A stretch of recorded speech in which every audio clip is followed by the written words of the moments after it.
MPSC paper फुटी प्रकरणावरून पुण्यात राजकीय वातावरण प्रचंड तापले। युवक काँग्रेसनं रस्त्यावर उतरत पुणे महापौर मंजुषा नागपुरे यांच्या राजीनाम्याची मागणी केली आहे। महापौरांच्या पीएच्या पत्नीचा या पेपर फुटीत थेट संबंध असल्याचा खळबळजनक आरोप युवक काँग्रेसने केलाय। आंदोलनादरम्यान पोलिसांनी काँग्रेसच्या अनेक पदाधिकाऱ्यांना ताब्यात घेतले।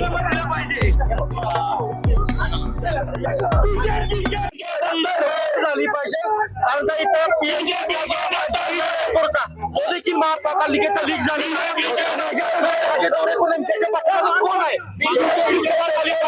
आणि याचे धागेदोरे सगळे भाजपच्या मागणी आहे। याची सखोल चौकशी झाली पाहिजे आणि महापौरांची देखील चौकशी झाली पाहिजे। महापौरांचा राजीनामा देखील आम्ही तुम्हाला इथं मध्ये महापालिका आमचं आंदोलन दाबण्याचा प्रयत्न करतात। आज काळामध्ये हे आंदोलन मोठ्या प्रमाणात करण्यात येईल।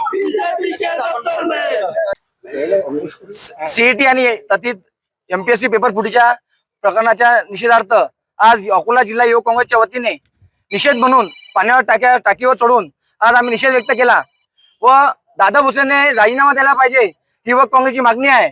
आणि दादा भुसेने राजीनामा दिला नाही तर युवक काँग्रेस महाराष्ट्रात याच्यापेक्षा तीव्र आंदोलन छेडेल आणि दादा भुसे तोपर्यंत राजीनामा देतील नाही तोपर्यंत युवक काँग्रेस हे स्वस्थ बसणार नाही।